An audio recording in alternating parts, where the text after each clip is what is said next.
नमस्कार, मैं Sunil Mishra multi commodity exchange की तरफ से और श्री लक्ष्मी श्री की तरफ से आप सभी भाइयों का स्वागत करता हूं। हमारे बीच मल्टी कमोडिटी एक्सचेंज के बिजनेस डेवलपमेंट हेड मिस्टर ऋषि नथानी जी बॉम्बे से जुड़े हैं और आप लोगों को उनका अनुभव सुनने को मिलेगा। हमारे कुलीग मिस्टर आशीष जी वो भी मुंबई से जुड़े हैं, विशेष रूप से वो एनर्जी को देखते हैं और क्रूड ऑप्शन के बारे में विशेष तौर से आप सबको बताएंगे, क्योंकि आगे वाले समय में ऑप्शंस का बहुत बड़ा रोल होगा।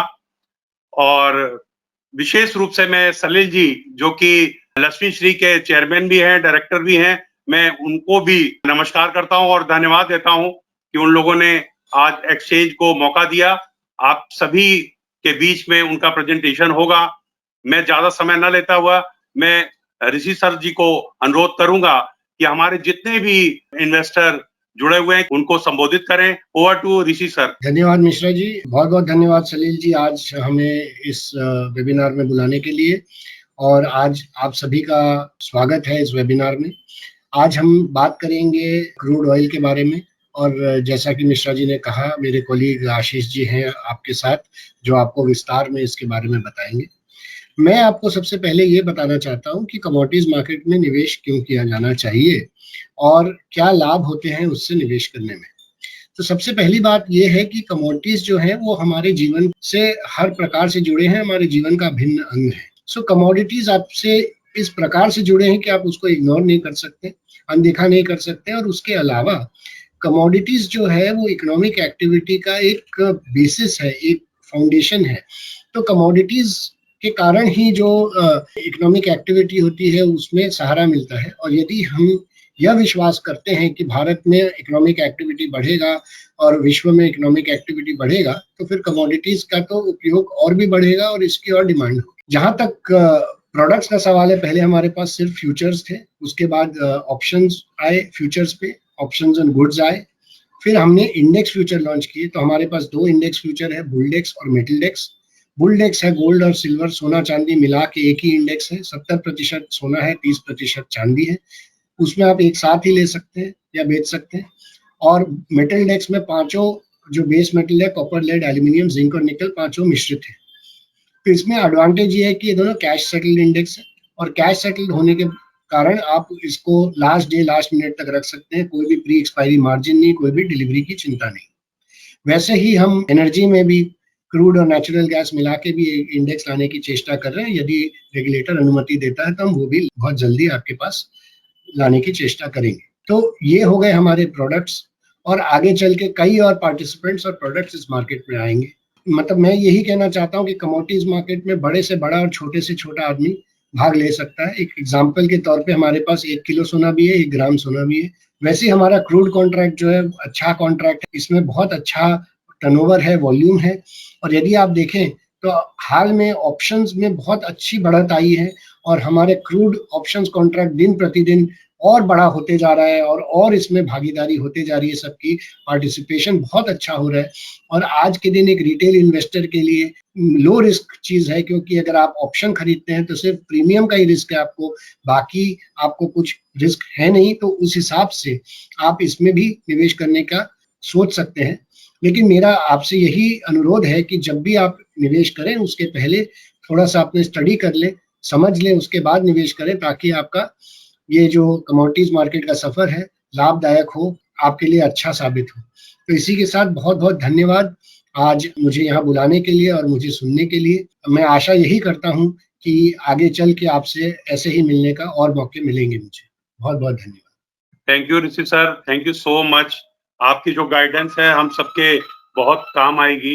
अब मैं अपने कुलीग आशीष भक्तानी जी को रिक्वेस्ट करूंगा कि वो आप अपना प्रेजेंटेशन स्टार्ट करें। Thank you Sunil ji. जी नमस्कार, मेरा नाम आशीष भक्तानी है। मैं MCX के एनर्जी टीम में हूँ, और मैं आपको आज एनर्जी डेरिवेटिव्स जो फ्यूचर्स एंड ऑप्शंस कॉन्ट्रैक्ट्स हैं उसके फंडामेंटल्स और बेसिकली कॉन्ट्रैक्ट्स के ओवरव्यू, और ऑफ कोर्स उसके वॉल्यूम और टर्नओवर के बारे में बताऊंगा आपको। मैं स्टार्ट करना चाह रहा हूँ कि एक प्रेजेंटेशन के फ्लो की तरह से, जिस तरह मैं आगे बढ़ूंगा स्टेप बाय स्टेप। तो पहला मैं आपको टचअप करूंगा क्रूड ऑयल मार्केट के ऊपर, उसका ग्लोबल सिनेरियो के ऊपर, कि drivers of crude oil market क्या है, उसके कौन से फैक्टर्स हैं, कौन से ऐसे ड्राइवर्स हैं जो कच्चे तेल को इम्पैक्ट करते हैं।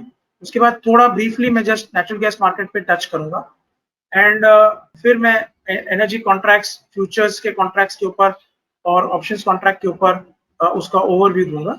और फाइनली मैं ऑप्शंस कॉन्ट्रैक्ट में हम लोग डिटेल में उसका प्रोसीजर देखेंगे, एक्सरसाइज मैकेनिज्म वगैरह। तो मैं स्टार्ट कर रहा हूँ आपका यहाँ से फर्स्ट स्लाइड से, जहाँ पे आपको मैं बताने जा रहा हूँ क्रूड ऑयल की ग्लोबल सिनारियो। हाल ही में क्या सिनारियो बन रहा है और कैसे हम ये मार्केट कोरोना वायरस के इम्पैक्ट से हम निकले हैं और उसका इम्पैक्ट क्या हुआ है, यहाँ पे आपको मैं दर्शा रहा हूँ। ये पहले चार्ट में जहाँ पे मैंने world oil supply and demand रखा है, जो मैं आपको बता रहा हूँ कि ग्रीन कलर की लाइन है वो आपका ऑयल डिमांड है और जो ब्लू कलर या ब्लैक कलर की लाइन है वो आपका ऑयल सप्लाई है। तो हम देख सकते हैं कि 2016 से लेके 2020 तक कैसे इसका तालमेल रहा है या एकदम क्लोज टू क्लोज चल रहा था। लेकिन जैसे जैसे कोरोना वायरस का इम्पैक्ट वर्ल्ड में आया, जैसे हम लोग ने देखा कि यहाँ पे इम्पैक्ट आने लगा दिसंबर 19 से और जनवरी 2020 में, तो वैसे ही डिमांड वर्ल्ड वाइड में यहाँ पे गिर गया। तो उसके कारण क्या हुआ, क्योंकि यहाँ पे प्रोडक्शन तो कायम था, जैसे आप देख सकते हैं यहाँ पे प्रोडक्शन कायम था, लेकिन डिमांड, क्योंकि लॉकडाउन चालू हो गया, उसके बाद आपका एयरलाइन ट्रैवल बंद हो गया और वैक्सीनेशन प्रोग्राम्स नहीं थे, तो उसके कारण डिमांड बैठ गया। लेकिन प्रोड्यूसर्स ने क्या किया कि उसके बाद उन्होंने भी सप्लाई कम करते हुए अपना प्रोडक्शन कम कर दिया, उसके बाद सप्लाई गिर गया। लेकिन 2000 सेकेंड वेव के बाद जैसे जैसे वैक्सीनेशन प्रोग्राम वर्ल्ड वाइड बढ़ने लगे, रीच करने लगे, उसके बाद आपका डिमांड काफी बढ़ गया, एयरलाइन ट्रैवल बढ़ने लगे, लॉकडाउन ईज हो गया। तो उसके बाद आप देख सकते हैं कि ये डिमांड किस तरह से बढ़ रहा है और हाल ही में ये काफी अपने ओरिजिनल लेवल पे आने की संभावना है उसकी। लेकिन सप्लाई को भी मैच करते करते उसको टाइम लग रहा है। लेकिन हाल ही में जो ओपेक ने, अरब देशों का जो गठबंधन है, एसोसिएशन है, उन्होंने भी अनाउंस किया कि वो प्रोडक्शन के ऊपर काफी चेंजेस लाएंगे, उसके चलते सप्लाई भी मैच करने का संभावना है। तो ये करंट सिनारियो है ग्लोबल ऑयल और सप्लाई डिमांड का, जो मैं आपको इस चार्ट के जरिए बताना चाह रहा था। अब नेक्स्ट चार्ट में मैं ये बताना चाह रहा हूँ आपको कि ये मेरा जो चार्ट है वो global oil demand versus GDP.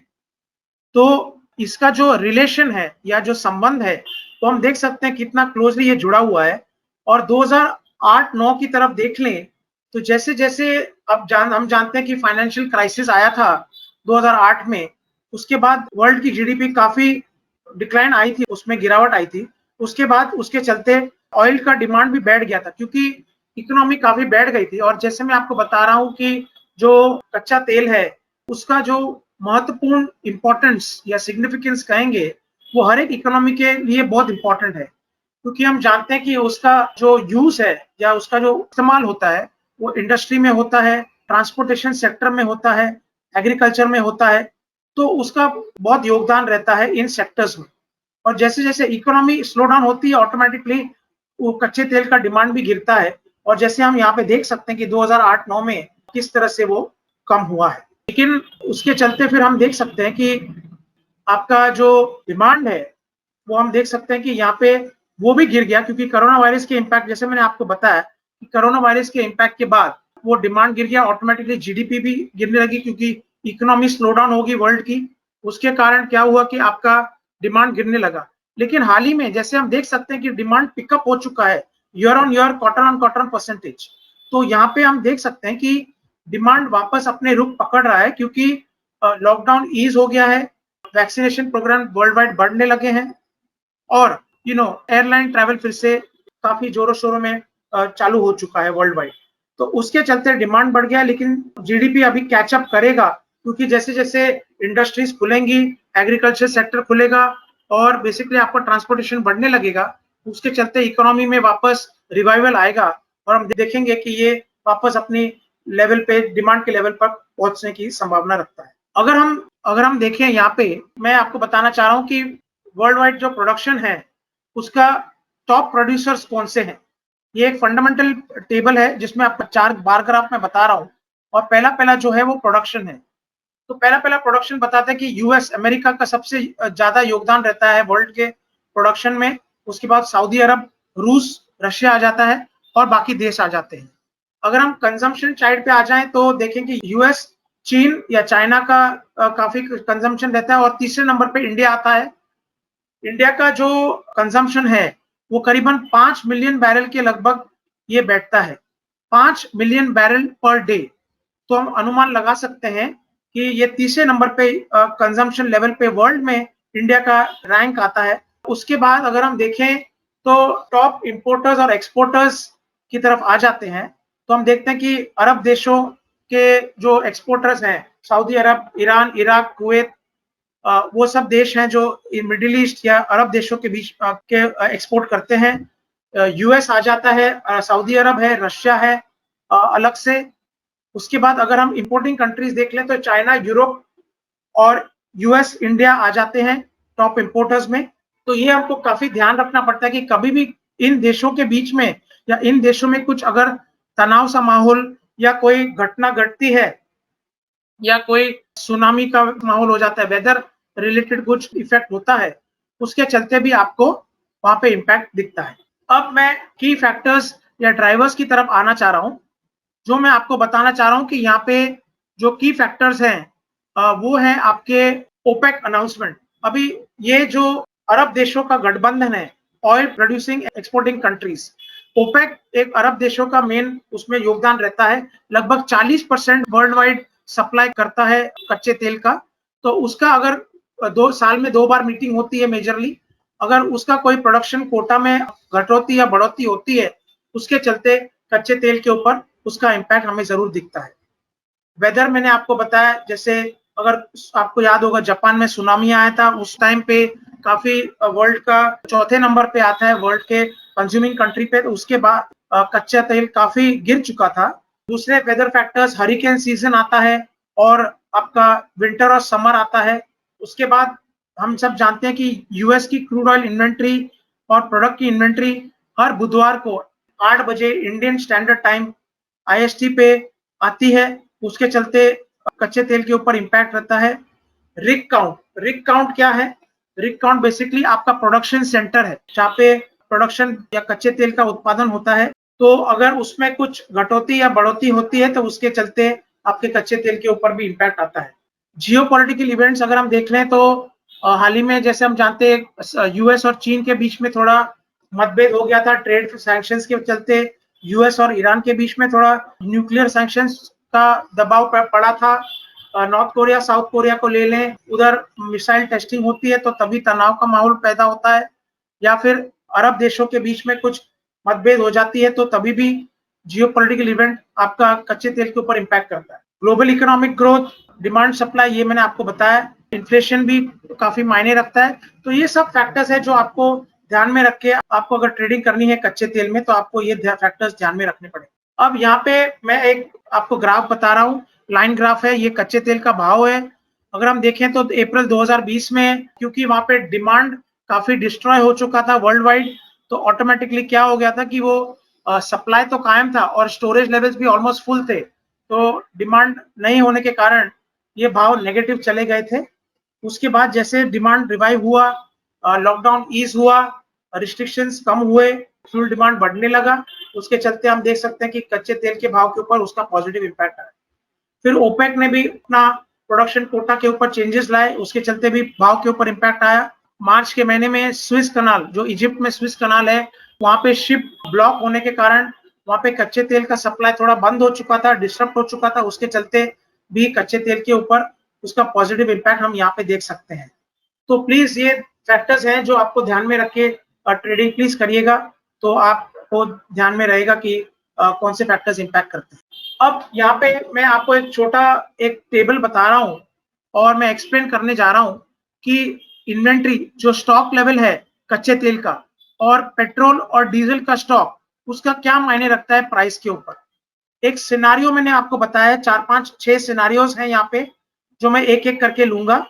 तो पहला सिनारियो जो मैं बताने जा रहा हूँ आपको वो है कि अगर कच्चे तेल का इन्वेंट्री ऊपर बढ़ के आती है और उसके साथ साथ अगर पेट्रोल और डीजल का स्टॉक भी, अगर बुधवार को जो इन्वेंट्री डेटा आता है, अगर वो तीनों एक साथ बढ़ के आएंगे तो क्या होगा, ज्यादा करके ये ऑब्जर्वेशन है कि भाव गिरेंगे। तो ये एक थंब रूल तो नहीं है, लेकिन एक ऑब्जर्वेशन है जो हम आपको जस्ट बताना चाह रहे हैं कि ज्यादा करके ये पॉसिबिलिटी होता है कि ये भाव इस तरह से बिहेव करते हैं। उसके बाद एक दूसरा सिनेरियो अगर हम ले लें तो यहाँ पे हम देख सकते हैं कि इन्वेंट्री भी गिर गई है, पेट्रोल और डीजल के स्टॉक्स भी गिर गए हैं, तो ज्यादा करके भाव उछलेंगे। उसके बाद तीसरा सिनेरियो अगर हम देख लें तो कच्चे तेल का अगर इन्वेंट्री बढ़ के आई है, लेकिन वो टाइम पे पेट्रोल और डीजल के स्टॉक गिरे हुए हैं, लेकिन आप कहेंगे कि भाव गिरने चाहिए क्योंकि इन्वेंट्री कच्चे तेल की इन्वेंट्री तो बढ़ी है, लेकिन ज्यादा करके क्या होता है कि जैसे हम जानते हैं कि ये पेट्रोल और डीजल अपने कच्चे तेल से बनते हैं क्योंकि वो मदर प्रोडक्ट है, बेस प्रोडक्ट है। उसके चलते जब उसका बाय प्रोडक्ट का स्टॉक गिरा हुआ है तो ऑटोमेटिकली क्या होगा, वो मेन प्रोडक्ट के ऊपर डिमांड आने की संभावना है आगे चल के, तो ऑटोमेटिकली भाव ज्यादा करके आपके बढ़ेंगे। अभी चौथा सिनारियो समझ लीजिए कि कच्चे तेल का इन्वेंट्री गिर गई है, लेकिन पेट्रोल और डीजल के स्टॉक्स बढ़े हुए हैं, तो उसके चलते क्या होगा, आपका जो भाव है वो ज्यादा करके गिरेंगे क्योंकि जो मेन प्रोडक्ट्स है कच्चे तेल के, पेट्रोल और डीजल, वो उसका स्टॉक बढ़ के आया है, तो ज्यादा करके भाव में नरमी आएगी या फिर ज्यादा भाव बढ़ेंगे नहीं। पांचवा सिनारियो अगर हम देख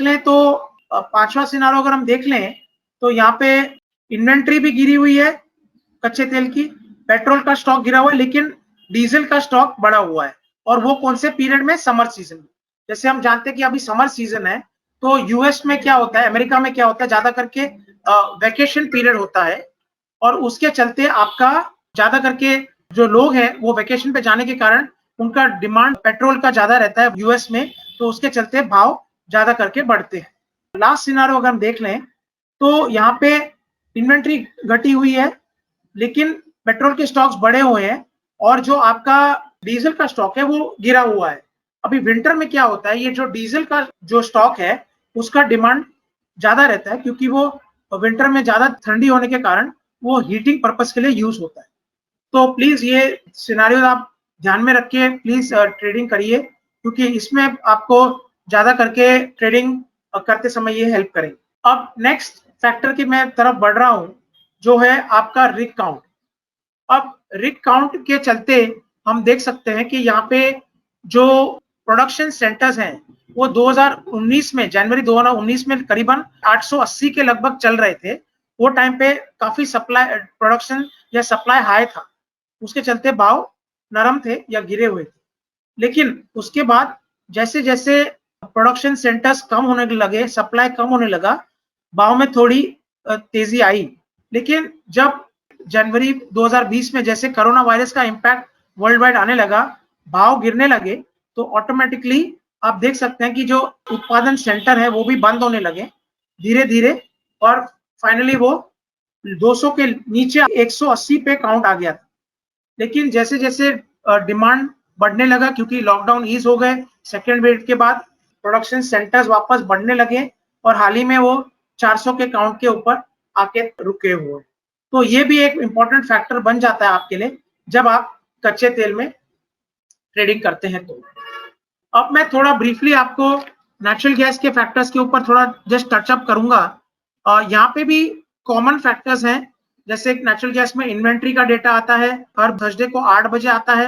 वेदर कंडीशंस है, समर, विंटर, हरिकेन और रिग काउंट, ये तीनों फैक्टर्स कॉमन है आपके कच्चे तेल के साथ। वहां पे भी क्रूड ऑयल में भी इम्पैक्ट करते हैं, नेचुरल गैस में भी इम्पैक्ट करते हैं।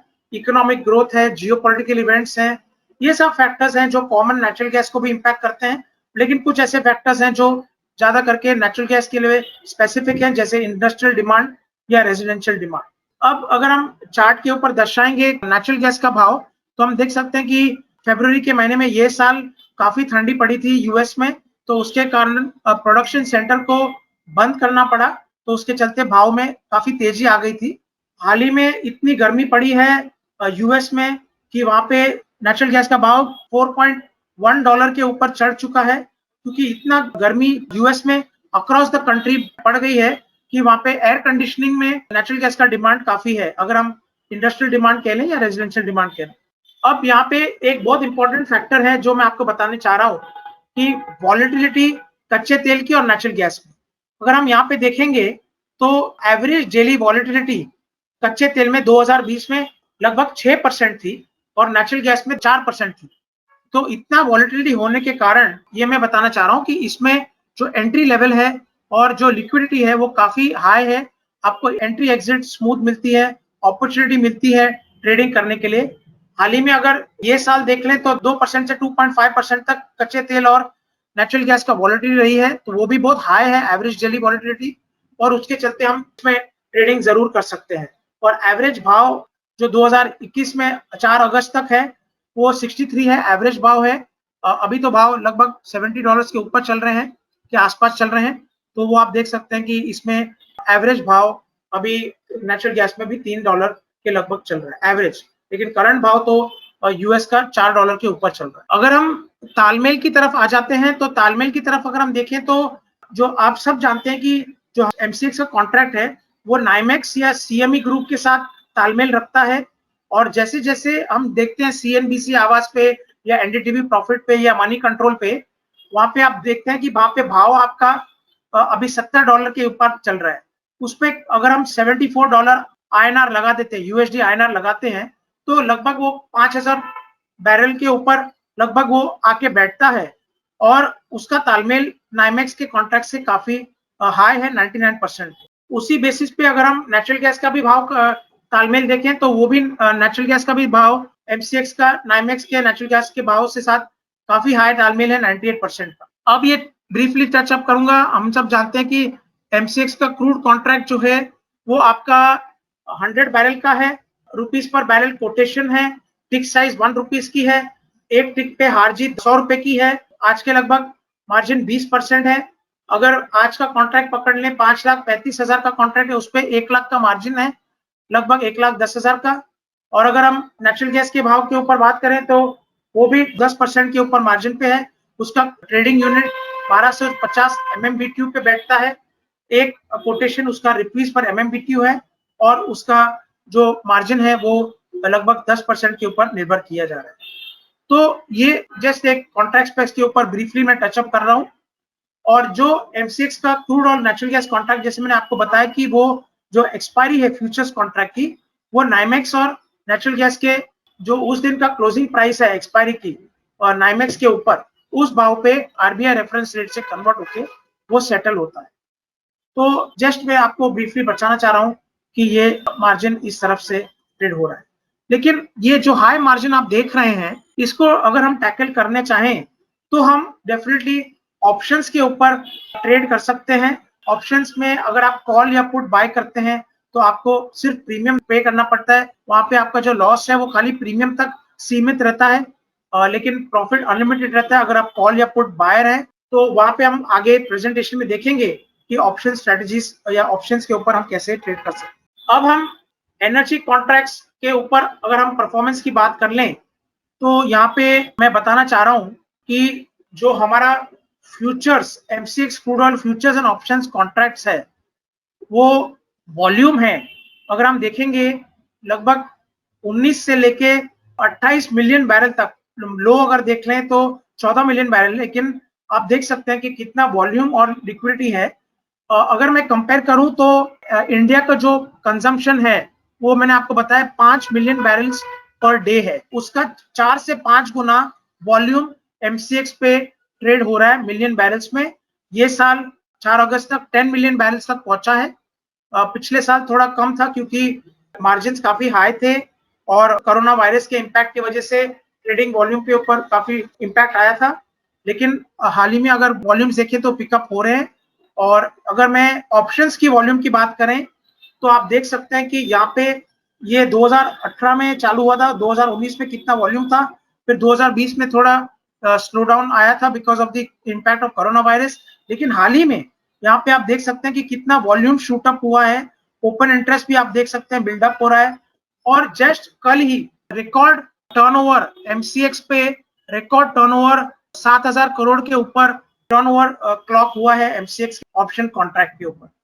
तो ये कॉन्ट्रैक्ट में काफी लिक्विडिटी आ गई है और आप इसमें ट्रैक्शन में ट्रेड कर सकते हैं, एक कॉन्ट्रैक्ट में ट्रेड कर सकते हैं। इसमें काफी ट्रैक्शन आ चुका है, इसमें काफी ओआई भी खड़ा है, वॉल्यूम है और टर्नओवर है। तो मैं आगे आपको ऑप्शंस के कॉन्ट्रैक्ट के ऊपर भी बताऊंगा। हाल ही में नेचुरल गैस के वॉल्यूम के ऊपर देख लें तो नेचुरल गैस का भी वॉल्यूम 2020 में अच्छा सा शूट अप हुआ है और 2021 में भी यहाँ पे 4 अगस्त तक 2023-2022 के मिलियन BTU के ऊपर ये ट्रिगर आया है। अब मैं आपको नेक्स्ट प्रेजेंटेशन की ओर ले जा रहा हूँ, जो है ऑप्शंस कॉन्ट्रैक्ट के ऊपर, जो मैं आपको थोड़ा विस्तार में बताऊंगा। जो नेक्स्ट सेक्शन है वो है आपका crude oil options on futures. तो मैं आपको इसके ऊपर विस्तार में बताने जा रहा हूँ। तो जैसे हम लोग ने देखा कि कच्चे तेल के ऊपर, क्रूड ऑयल के ऊपर फ्यूचर्स कॉन्ट्रैक्ट भी है। मई 2018 में MCX पे सभी ने permission the crude oil options on futures को लॉन्च करने का।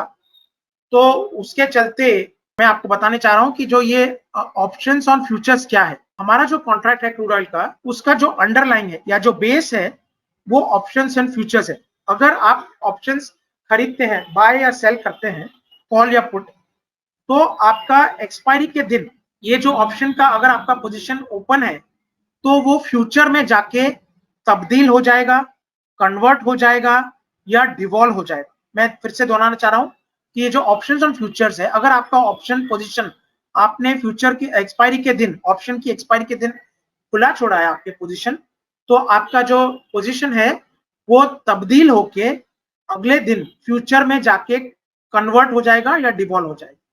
तो इसका हम थोड़ा प्रोसेस आगे देखेंगे विस्तार में। अब मैं आपको जस्ट बताना चाह रहा हूं कि इसमें जो मेन डिफरेंशिएशन ये है, ज्यादा करके आप ट्रेडिंग इक्विटी में करते हैं, बट मैं यहाँ पे आपको जस्ट ब्रीफली टच करना चाह रहा हूं कि यहाँ पे जो बायर है या फ्यूचर अगर हम देख लें और ऑप्शन कॉन्ट्रैक्ट का अगर डिफरेंशिएशन देख लें, तो यहाँ पे आपको फ्यूचर कॉन्ट्रैक्ट में अपफ्रंट आपको मार्जिन देना पड़ता है, लेकिन यहाँ पे जो बायर है कॉल पुट का, उसको आपको अपफ्रंट प्रीमियम देना पड़ता है। और उसका जो लॉस है बायर का, वो ऑप्शन कॉन्ट्रैक्ट में अगर हम कॉल या पुट ले लें तो वहां पे आपका लिमिटेड रिस्क रहता है, क्योंकि आपने जितना प्रीमियम अपफ्रंट पे किया है उसी तक आपका सीमित हो जाता है आपका लॉस, लेकिन जो आपका प्रॉफिट है वो अनलिमिटेड रहता है। लेकिन फ्यूचर में क्या है कि आपका पोजीशन ज्यादा करके ओपन रहता है, तो जिस तरह मार्केट का रुख रहता है, अगर अपसाइड मार्केट जाता है आपके फेवर में है तो आप प्रॉफिट में, लेकिन अगर मार्केट आपके फेवर में नहीं आता है तो आपको काफी लॉस सहना पड़ता है। तो इसको टैकल करने के लिए आपको यहाँ पे कॉल पुट का इस्तेमाल करें, अगर आप बाय करें या कॉल या ऑप्शन या पुट ऑप्शन, तो आपको ये बेनिफिट मिलता है। अब मैं जस्ट आपको ब्रीफली नेक्स्ट जो मैं आपको जस्ट बताया कि अगर आप ऑप्शन बायर है तो आपको अपफ्रंट प्रीमियम पे करना पड़ता है, लेकिन हाथों हाथ आपको एक राइट टू बाय भी हो जाता है कि अगर आपने एक्सरसाइज किया है, अगर आप एक्सरसाइज करते हैं अपना ऑप्शन कॉल या पुट का, अगर आप बायर हैं तो आपको बाय करने का ऑप्शन राइट मिलता है और एक सेल करने का राइट मिलता है। लेकिन अगर आप ऑप्शन सेलर हैं, अगर आप राइटर हैं, तो आपको प्रीमियम तो मिल जाता है, लेकिन अगर बायर जो ऑप्शन का बायर अगर उसने अपना राइट एक्सरसाइज किया तो सेलर को ऑब्लिगेशन बन जाता है कि उसकी तरफ सेल करना है या बाय करना है। ये मेन इंपॉर्टेंट चीजें हैं जो आपको ध्यान में रखना है, या आप ऑलरेडी इक्विटी में ट्रेडिंग भी करते होंगे। तो मैं आगे बढ़ता हूं। यहाँ पे जो इक्विटी में भी कंसेप्ट है out of the money, in the money, at the money, इसको हम थोड़ा डिटेल में समझेंगे। अब समझ लीजिए कि आपने फ्यूचर में एक पोजीशन बनाई है 5,000 रुपए पर बैरल के हिसाब से। अगर आपका मार्केट बढ़ के 5,500 हो जाता है तो मार्केट आपके फेवर में है, तो 500 रुपए आपको गेन होने वाला है। लेकिन वही स्थिति में अगर फ्यूचर में आपका पोजीशन मार्केट गिर जाता है, 4,500 हो जाता है, तो आपको लॉस बेयर करना पड़ता है 500 रुपए। लेकिन यहाँ पे क्या है कि यहाँ पे एक कंसेप्ट है स्ट्राइक प्राइस का।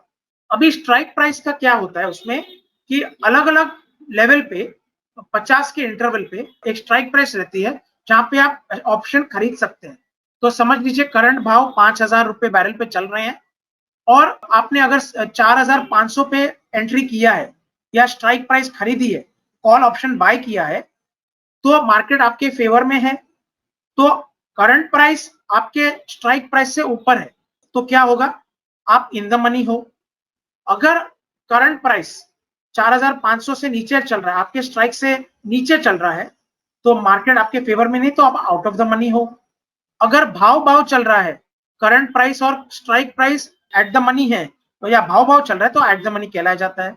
अब यहाँ पे क्लोज टू द मनी का भी एक कंसेप्ट है जो मैं आगे आपको जस्ट एक एग्जाम्पल के जरिए ले रहा हूं, तो आपको उसमें बेटर समझ में आएगा। अब ये एक एग्जाम्पल मैंने लिया है, यहाँ पे प्लीज ध्यान से देखिए कि ये मेरा अंडरलाइंग सेटलमेंट प्राइस 4710 पे ये प्राइस मैंने निर्भर किया है। अगर आपने 4500 का स्ट्राइक बाय किया है, भाव आपके फेवर में है, मार्केट आपके फेवर में है, क्योंकि भाव करंट प्राइस 4700 पे चल रहा है, तो 4500 का आपने एंट्री किया है तो आप इन द मनी हो।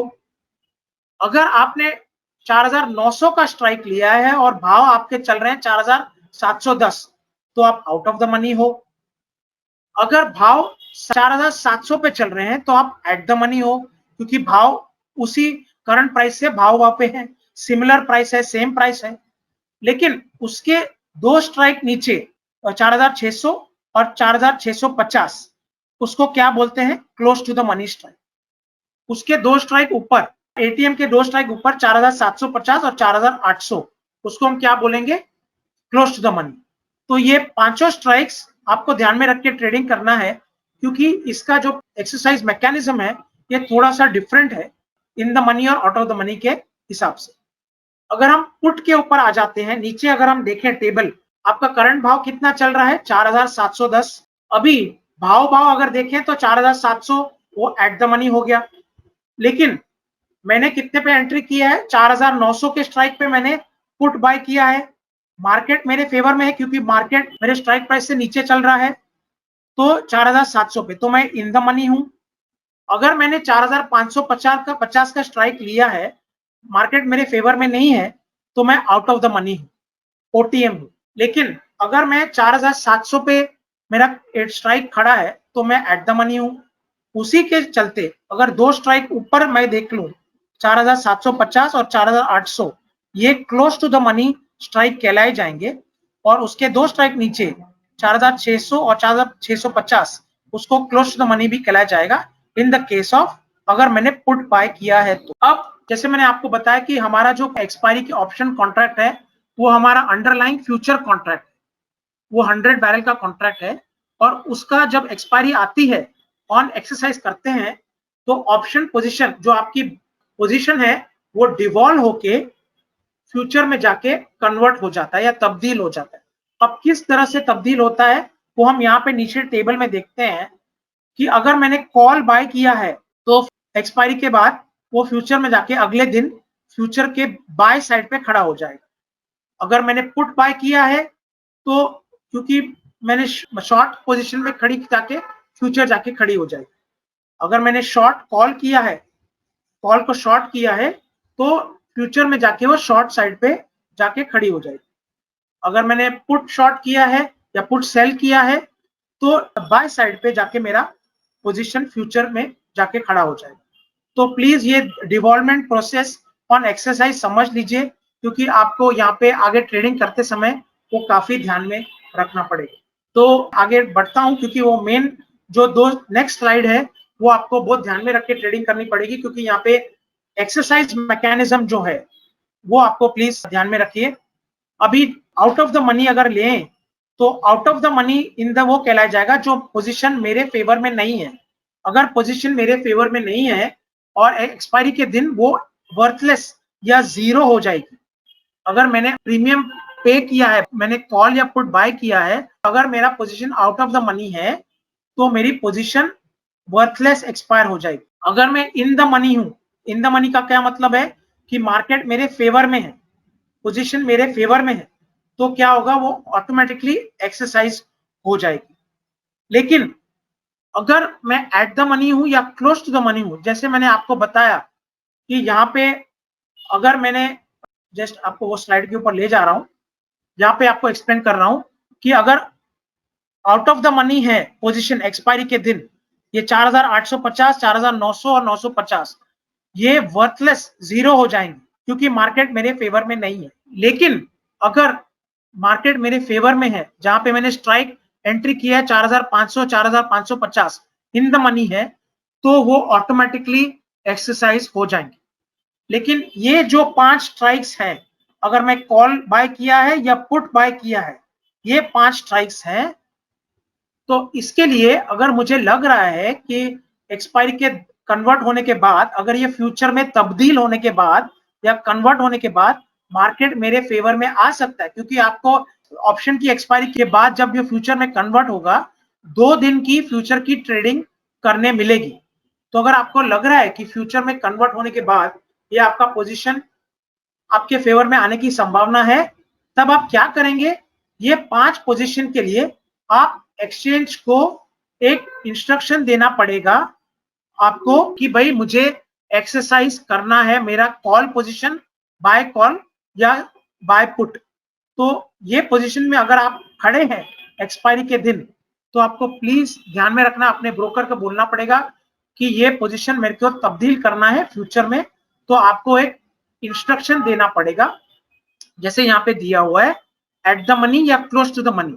अगर मैं एट द मनी हूं या क्लोज टू द मनी हूं, तो आपको एक्सचेंज को इंस्ट्रक्शन देना पड़ेगा मार्केट के क्लोज होने के बाद 11, साढ़े 11 के बाद या 11:55 के बाद 15 मिनट का आपको टाइम मिलता है, जहां पे आपको वो कन्वर्ट होके इंस्ट्रक्शन देना पड़ेगा 11:45 तक या 12:10 तक, अगर आप 11:55 के ट्रेडिंग विंटर में ट्रेडिंग कर रहे हैं तो प्लीज ये एक्सरसाइज मैकेनिज्म प्लीज ध्यान में रखिए। आउट ऑफ द मनी तो हम जानते हैं कि वर्थलेस एक्सपायर हो गया, इन द मनी जो है वो तो ऑटोमेटिकली मार्केट मेरे फेवर में तो ऑटोमेटिकली एक्सरसाइज हो गया। लेकिन ये जो 5 स्ट्राइक्स मैंने आपको बताई, एट द मनी की 1 और क्लोज टू द मनी के 4, उसके लिए आपको इंस्ट्रक्शन देना पड़ेगा एक्सचेंज के ट्रेडिंग वर्क स्टेशन में। अब मैं आपको कॉन्ट्रैक्ट स्पेक्स के ऊपर ले जा रहा हूं। जो हम लोग ने देखा फ्यूचर का 100 बैरल का लॉट साइज था, वो यहाँ पे भी लॉट साइज 100 बैरल का है, प्राइस कोड भी रुपीस पर बैरल है। यहाँ पे 31 कॉल स्ट्राइक्स हैं, 31 पुट स्ट्राइक्स हैं, प्राइस इंटरवल 50 का है। जैसे मैंने आपको बताया कि हर 50 के इंटरवल पे, जैसे यहाँ पे अगर हम देखें तो हर 50 के इंटरवल में 4500, 4550, 600, 650, 700, 750, 800, 850, हर 50 के इंटरवल पे ये स्ट्राइक्स वहां पे आपको एक्सचेंज के टर्मिनल पे दिखेंगे। और जैसे मैंने आपको बताया, यहाँ पे सेटलमेंट जो होता है, एक्सपायरी जो होती है, वो फ्यूचर में जाके तब्दील होगा अगर आपका पोजीशन खड़ा है तो। और जो एक्सपायरी का दिन है, यहाँ पे आपको मैं बताना चाह रहा हूँ कि जो फ्यूचर की जो एक्सपायरी है, जैसे अभी करंट वायदा हमारा चल रहा है 19 अगस्त का, 19 अगस्त की एक्सपायरी है करंट वायदा का फ्यूचर के कॉन्ट्रैक्ट। उससे 2 दिन पहले ऑप्शन की एक्सपायरी होगी, तो 17 अगस्त को ये टाइम ऑप्शन की एक्सपायरी है। अभी मैंने 2 और एग्जाम्पल के जरिए जून और जुलाई का वायदा भी लिया है, लेकिन वो टाइम क्योंकि बीच में सैटरडे संडे आने के कारण, वीकेंड आने के कारण, ये आगे उसका 17 जून हो जाता है, 15 जुलाई हो जाता है। लेकिन अभी करंट वायदा में वीक डे पे आ रहा है, तो इसलिए 19 अगस्त की एक्सपायरी है फ्यूचर की, और उसके 2 दिन पहले आपकी ऑप्शन की एक्सपायरी होगी। इसके बाद मैं आपको एक इंपॉर्टेंट चीज की तरफ ले जा रहा हूं, जो आपको ध्यान में रखना पड़ेगा, जो आपको यहाँ पे ट्रेडिंग करते समय, कि इसमें जो अगर आप कॉल या पुट के बायर हैं और अगर आपने एक्सरसाइज किया है, तो आपको सीटीटी जो है कमोडिटी ट्रांजैक्शन टैक्स 10 रुपया पर करोड़ के हिसाब से आपको सीटीटी लगेगा। लेकिन मैं आपको बताना चाह रहा हूं कि एक्सचेंज की तरफ से ट्रांजैक्शन चार्जेस अभी नहीं लगी हुई हैं, अभी 0 है, अभी नील है।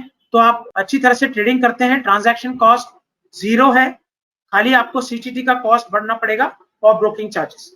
तो ये प्लीज ध्यान में रखिए। अगर आप सेलर हैं तो आपको प्रीमियम के ऊपर, कॉल पुट के ऊपर आपको 0.05% का सीटीटी लगेगा। अभी यहाँ पे एक चार्ट है जो बताना चाह रहा हूं मैं आपको, कि यहाँ पे एक्सपायरी के दिन को हम ई से जाने जाते हैं, ई एक्सपायरी के दिन। लेकिन एक्सपायरी के 2 दिन पहले एक्सचेंज की तरफ से आपको एक सेंसिटिविटी रिपोर्ट बताई जाएगी, जो आपको बताएगा कि आपको यहाँ पे अगर आपका पोजीशन जिस तरह से बना हुआ है, एक्सपायरी तक अगर पोजीशन चलेगी तो आपका कितना लॉस या कितना प्रॉफिट हो सकता है, तो वो सेंसिटिविटी रिपोर्ट बताती है। उसके बाद इंटीमेशन जो मैंने आपको बताया कि अगर आप एटीएम या CTM close to the money strike पे खड़े हैं, तो एक्सपायरी से 2 दिन पहले आप दे सकते हैं। लेकिन ज्यादा करके आप जैसे जैसे एक्सपायरी नजदीक आएगी, वहां पे अगर आप इंटीमेशन देंगे, तो आपको ज्यादा श्योरिटी होगी कि आपका फ्यूचर में तब्दील होने के बाद आपका पोजीशन, आपके मार्केट आपके फेवर में आने की संभावना रखता है कि नहीं। लेकिन आप 2 दिन पहले से इंस्ट्रक्शन दे सकते हैं, लेकिन एक्सपायरी के दिन आप वो भी इंस्ट्रक्शन दे सकते हैं। अभी मार्जिन की तरह अगर हम बात करें, तो डिवॉल्वमेंट मार्जिन यहाँ पे आपको लगेगा। जो फ्यूचर का जो मार्जिन है, टोटल मार्जिन, उसका 25% एक्सपायरी के एक दिन पहले लगेगा।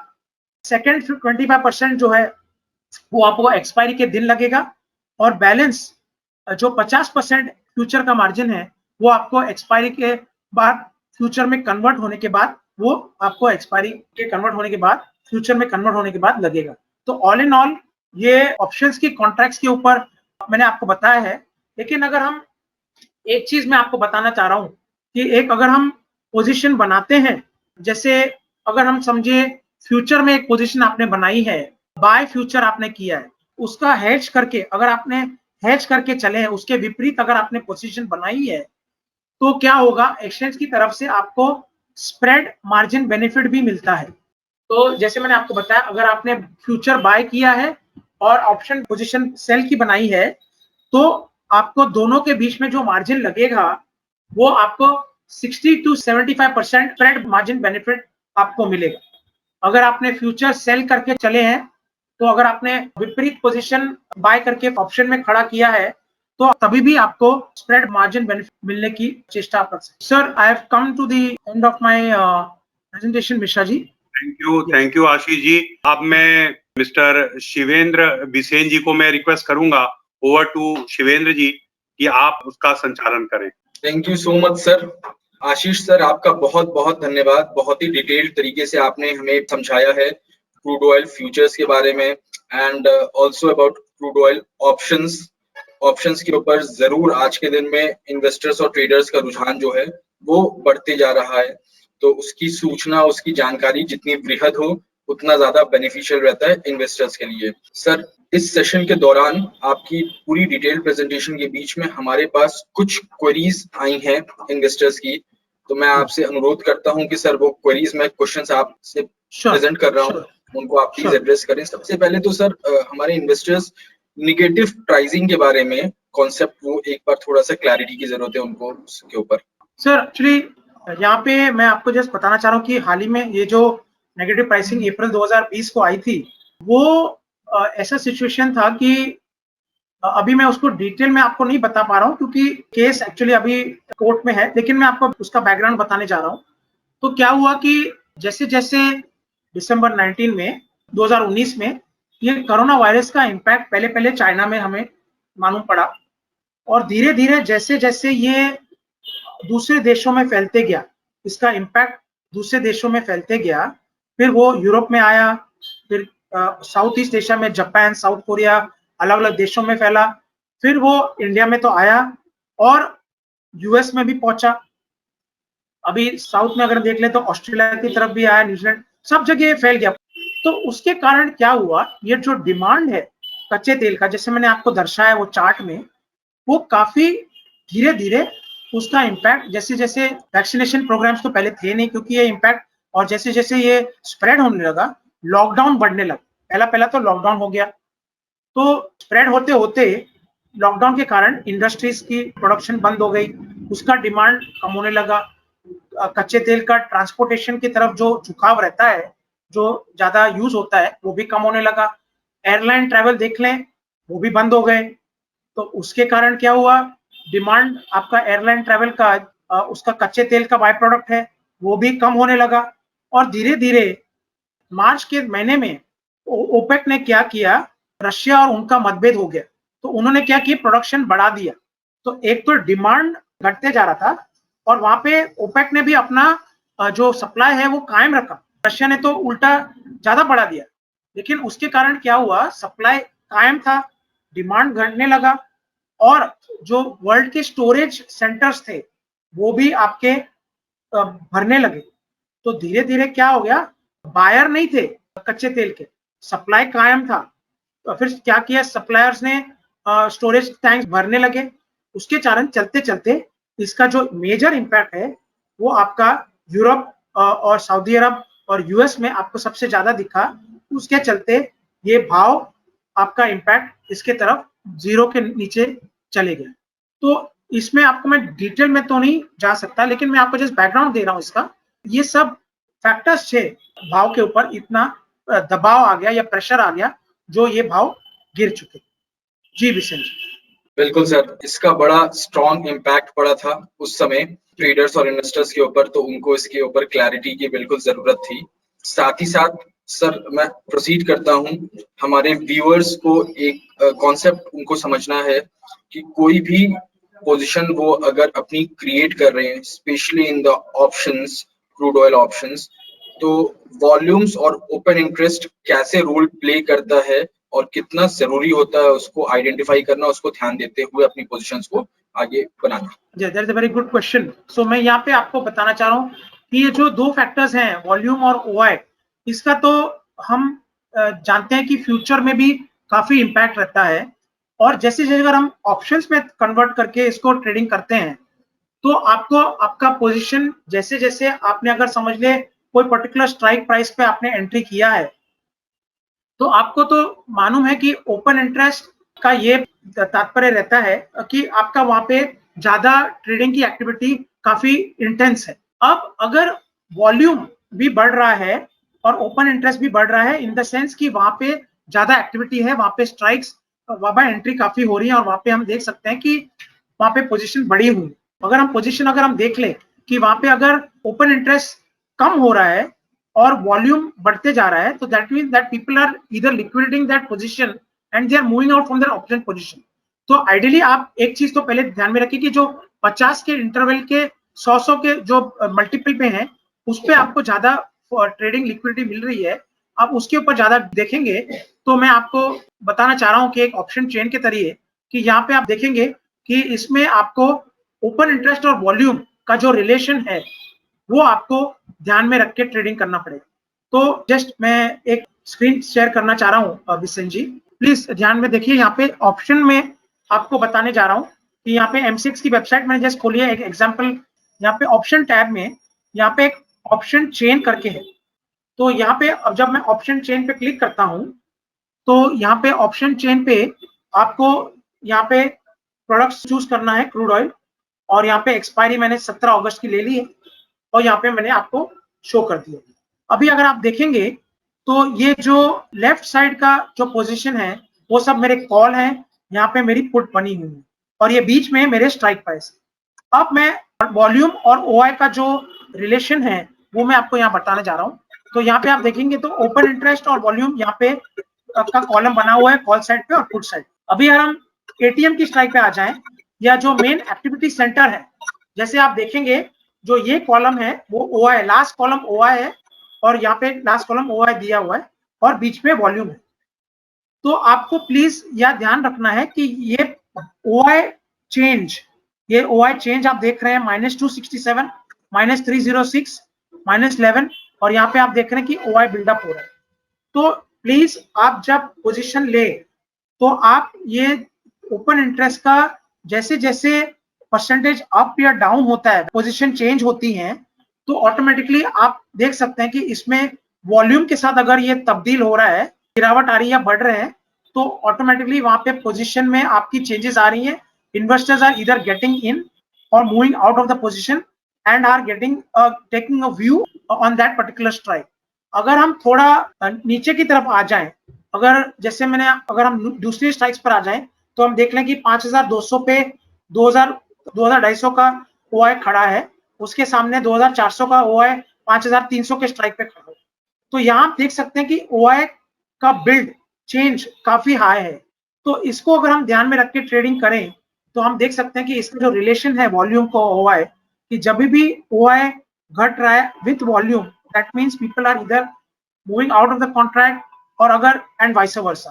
तो ये प्लीज ध्यान में रखिए आप जी। Bishan ji, thank you so much sir, ये बहुत अच्छे तरीके से आपने एक्सप्लेन किया और ये बहुत जरूरी चीज थी एक इन्वेस्टर के लिए, ये आइडेंटिफाई कर पाना कि किस स्ट्राइक प्राइस पे उनको बेसिकली फोकस करना चाहिए और कैसे फोकस करना चाहिए, किसमें उनको पोजीशन बनानी चाहिए और किसको अवॉइड कैटेगरी में समहाउ रख सकते हैं। So this was all related to the queries sir. और मैं आप सब लोग को ये बताना चाहूंगा कि हमारे साथ हमारे director sir Salil sir is also available in this session. So I would like to request Salil sir, sir can you please address Ashish sir and all the viewers. नमस्ते सबको। आज के सेशन में MCX की तरफ से ऋषि सर थे और संग में आशीष जी, सुनील जी है, जो कि अपना बहुमूल्य समय निकाल करके लक्ष्मी श्री के जितने भी टीम वाले हैं और हम लोग के क्लाइंट्स, उन लोगों को काफी बहुमूल्य चीजें, बहुत अच्छी अच्छी चीजें बताई, बहुत से ऐसे एस्पेक्ट्स को बताया जिससे कि ट्रेड करने में काफी आसानी होगी। संग में स्पेशली आशीष जी ने जो सारे प्रेजेंटेशंस में फंडामेंटल्स का इस्तेमाल किया और फंडामेंटल्स को ध्यान में रख के किस तरीके से ट्रेड किया जाए, उसके बारे में बहुत ही अच्छे तरीके से बताया। तो इससे हमें पूरी उम्मीद है कि क्लाइंट्स को अच्छे से ट्रेड करने में और प्रॉफिट कमाने में ज़्यादा अच्छा रहेगा।